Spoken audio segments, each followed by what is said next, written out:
Man, what a fucking show we saw tonight for NXT. A lot of tag team wrestling. Every match for the first round of the Dusty Rhodes Classic Tag Team Tournament. Where can I begin? This is probably the best show in weeks. Not saying any of the other shows were garbage, but last week I didn't particularly care for NXT last week. Outside of the main event, which Shayna Baszler and Mia Kim. Other than that, the rest of the show you could have taken it or leave it. But this show, God, what surprising finishes too. I did not picture Johnny Gargano and Tommaso Ciampa winning this matchup.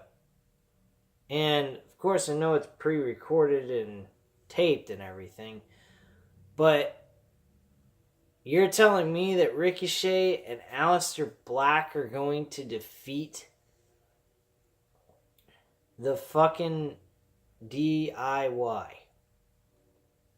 Because that's the only thing I can figure is going to happen here.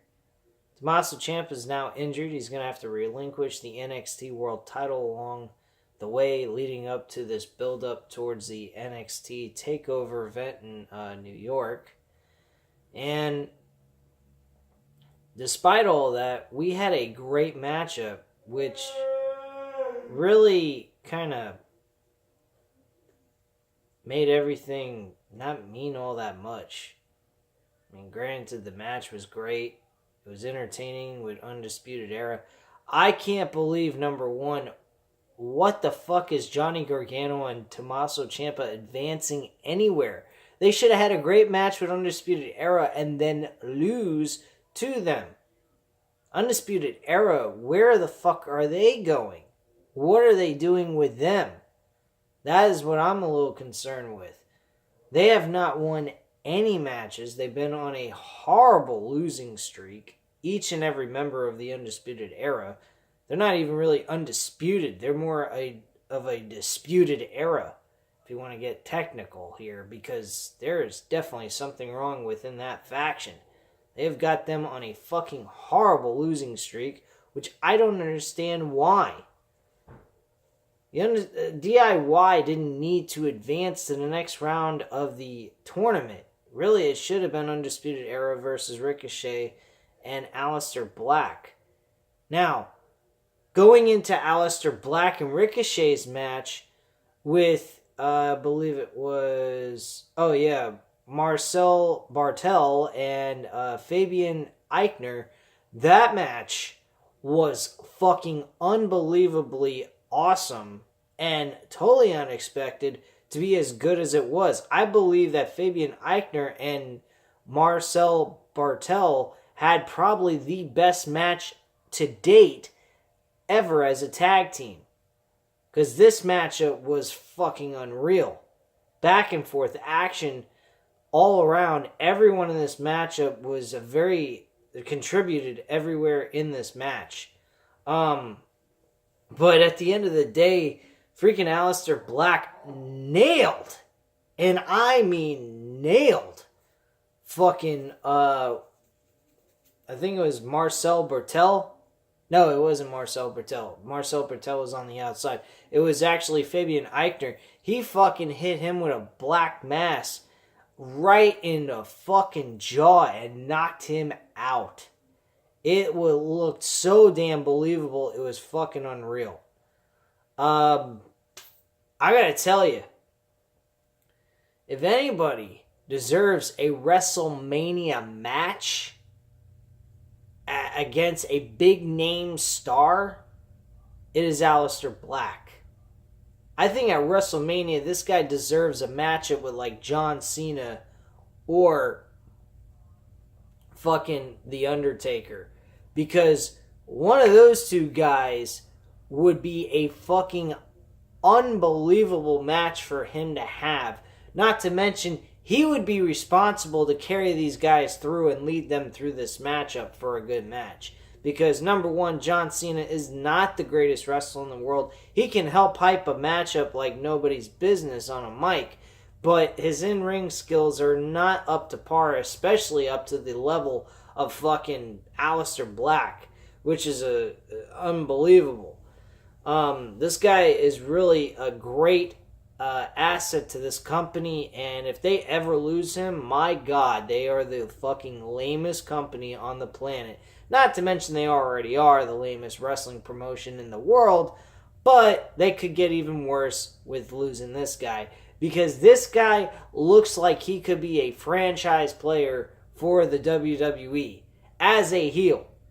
I mean, you could place him up against Roman Reigns possibly.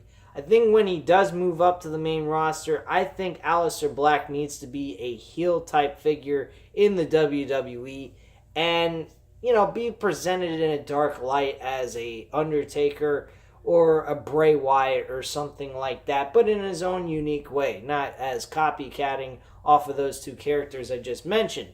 But he has that image of a heel type character, and that's what I believe he needs to follow into.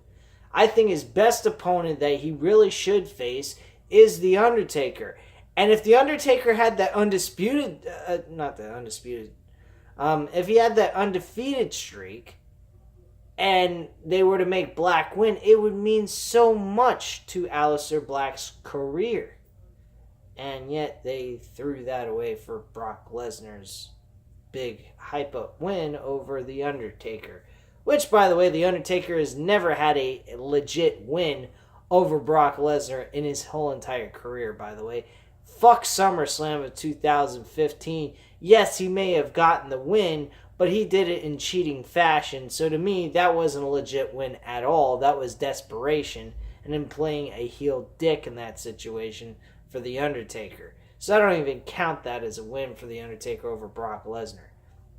But we're getting a little sidetracked here.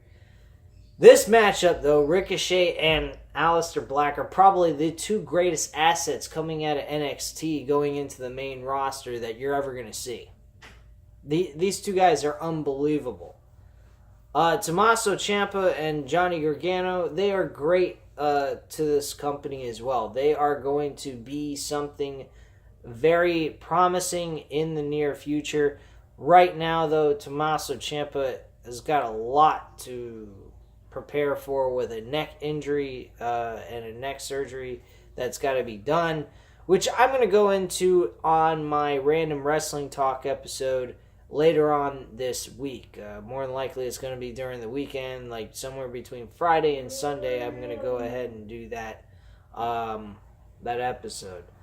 But tonight, NXT episode for March 6th, 2019 really put on a hell of a show. This was a legit NXT television episode worth watching. Every matchup meant something. Every matchup was very close. Nobody had an upper hand over the other. It was down to the wire on each and every matchup. Very impressive by all men that were involved in this first round of the Dusty Rhodes Tag Team Classic. And I hope to see a continuation of this. The one thing out of this tournament I am extremely pissed off about, not even Johnny Gargano and Tommaso Ciampa winning this tournament in the first round, but Danny Burch and Ornery Logan not moving on to the second round of this tournament. I think that was an absolute big mistake by the WWE NXT creative team. I think they booked the wrong winners in this matchup. I think the Forgotten Sons do not belong in the second round of the tournament. I believe it should be the Mustache Mountain versus Danny Burch and Ornery Lorcan. Main reason is because these two teams would have put on a hell of a lot better show in the future for a upcoming matchups for the second round than what for the Forgotten Sons and what the Mustache Mountain will provide us in this future matchup. Not saying it's going to be bad, but on level of competition between the two types of matches, I think that the Danny Burch and Orny Larkin are would actually have provided a hell of a lot better show than what we're gonna see with the Forgotten Sons.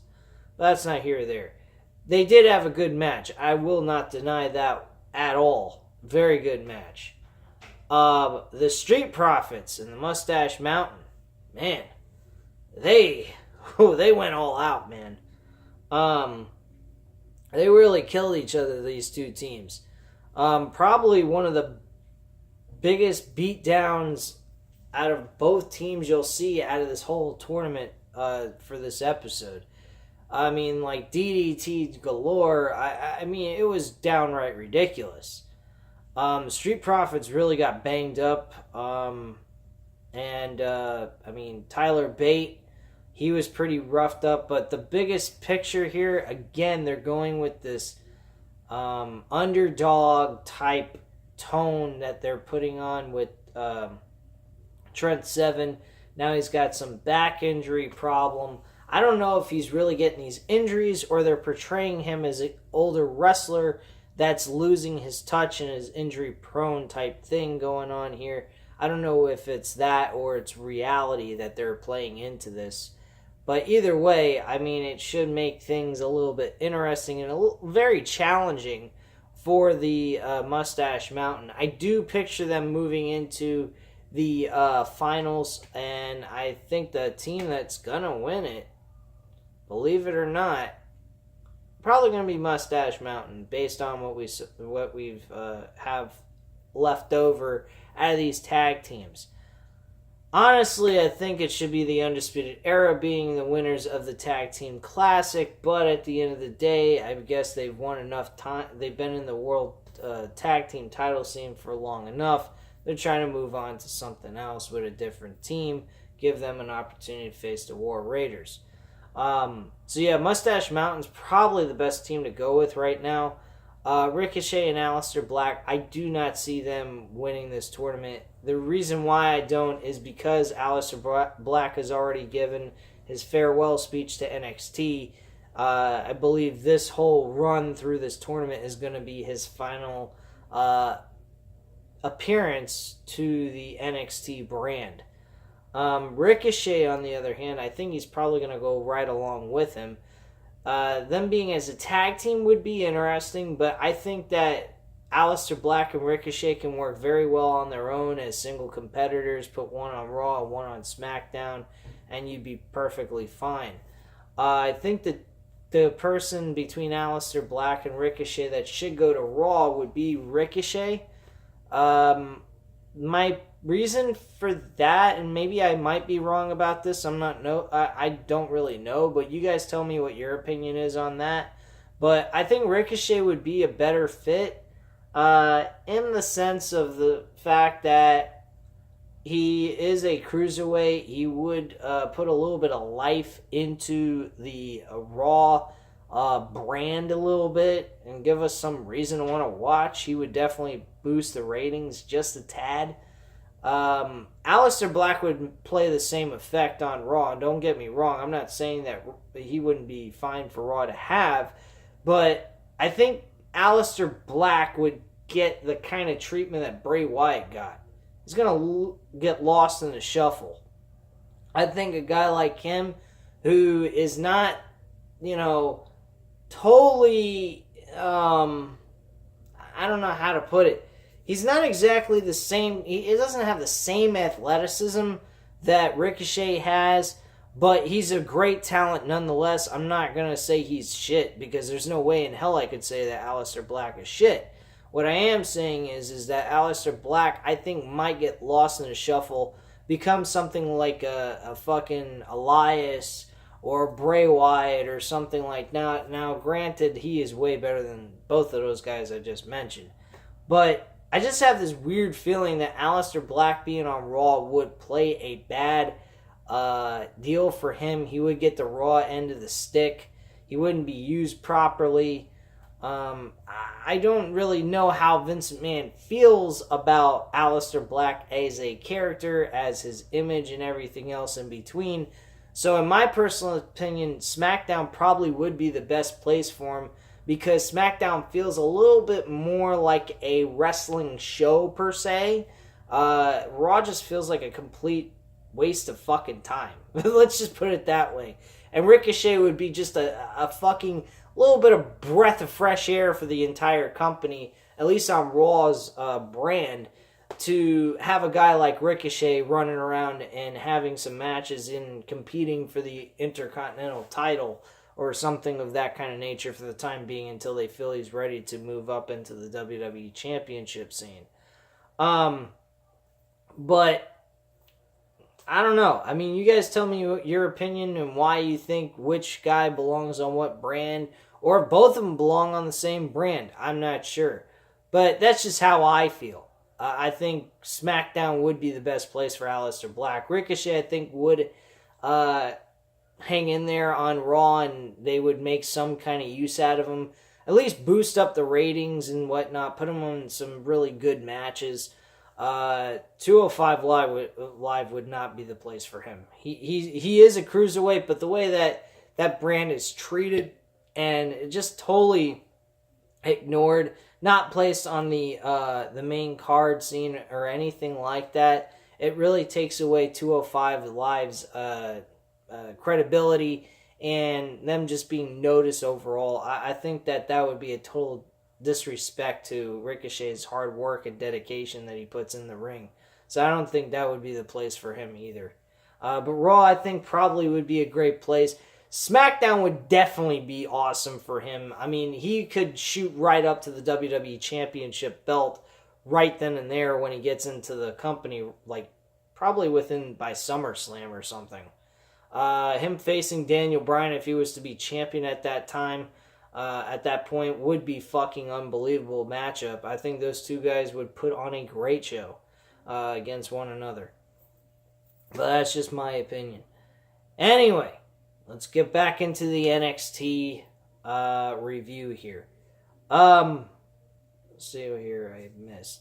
So, here's the overall standings of the matches. Ricochet and Aleister Black won their match against Marcel Bertel and Fabian Eichner. Mustache Mountain defeated the Street Profits. Heavy Machinery. The Forgotten Sons beat Danny Burch and Orny Larkin. And then Johnny Gargano and Tommaso Ciampa defeated the Undisputed Era.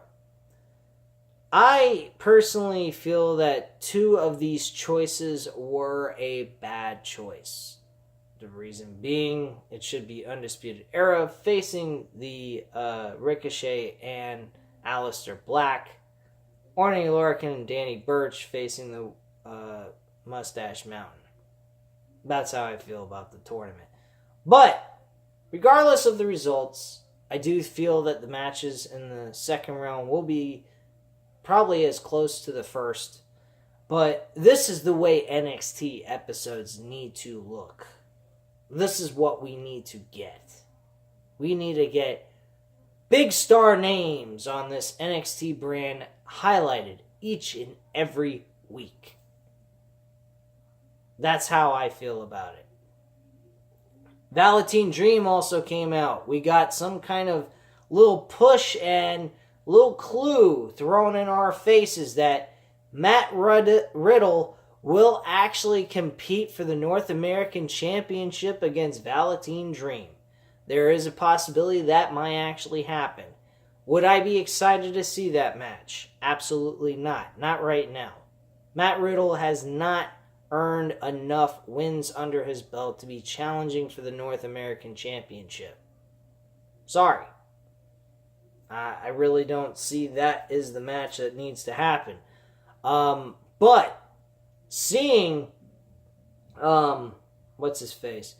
Fucking Adam Cole, baby, compete against Velveteen Dream one-on-one in a NXT TakeOver show, I think that would be noteworthy to see. I don't think Adam Cole and Velveteen Dream have competed one-on-one against each other for a pay-per-view type feel matchup for a world title or whatever kind of belt you want to talk about here. But my point being is, I don't think that this is Matt Riddle's time to compete for any type of title right now. I think he needs another big rival or grudge match that he can fight over to earn his ranks in the NXT brand and eventually get a championship run at some point, because we all know that eventually Riddle is going to get his shot and more than likely in his first title opportunity win that. So I don't see the thing that he needs to compete against anybody for the title right now. I think Velveteen Dream needs to hold on to that title into the summer and then lose it. To who? I would say Matt Riddle then. By like NXT TakeOver, by SummerSlam weekend, that's when I would do it. Right now, I don't see that that's something that's necessary. I don't see that they should take the title away from Velveteen Dream so quickly. I think playing hot potato with the title from one person to another person, from one storyline to the next, I think takes away the prestige and credibility of the belt. Before, when they were trying to get everyone so interested in taking the title off of Johnny Gargano, that is when I felt that that was the right thing they were doing. But right now, they're kind of positioning another person like Riddle, and I don't see Riddle as a guy that needs to compete for the title. I think his first title opportunity is when he needs to win the belt. This guy has got great wrestling ability. He has MMA training. He worked in the UFC as a fighter. He knows how to fight. This is a guy that deserves and needs to be pushed when you give him a title shot in his first title opportunity to win it, not to test run him and see if he can do it. That is not something you need to do with Matt Riddle at this point. Matt Riddle is a definite winner. The way he looks is what needs to be changed. I don't like the guy coming out in flip-flops. I think it's ridiculous. He needs to wear fucking boots or sneakers or something on his feet. He is not in mixed martial arts. This is professional wrestling. These guys wear boots. Rusev used to do that, and he ruined his legs by doing that. That's why they made him wear boots at that point. I would think it was by like 2015, 2016, somewhere around there. The point being is, he needs to start wearing some kind of protection on his feet. This is not something he needs to be running around with no fucking sneakers or boots on his feet. It's not a fucking thing to be doing. I mean, you're not in UFC where you get to keep your feet planted the whole entire time. You're leaping outside on hardwood floor, or whatever you want to call it. But you're leaping on the outside where there is completely no protection for your feet, and you're going high elevation onto the floor. That is not a safe work environment for your legs. You can severely break your fucking ankles. Don't believe me? Ask Rusev. He's the one who did it. So, I mean, you can do that with your own, wearing shoes and everything, but still at the end of the day, try to protect your feet as much as you possibly can.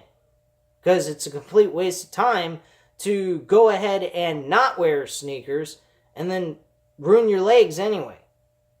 This guy, I've changed my opinion a little bit. I see him as he's got a bright future. I think the guy has got a bright future in NXT and eventually into the WWE. If WWE uses him right, which I don't believe they will, because they probably won't know what the fuck to do with this guy. But in NXT's case, I see him as definitely something that's gonna be worth his while if they do it right. But that's just my opinion. You guys can tell me yours. Write it down below in the comment section. I'll definitely get back to you on that. Also, hit the like button if you like this video. Hit the subscribe button if you are not already subscribed to this channel. And have a great night, guys. Thank you very much for watching.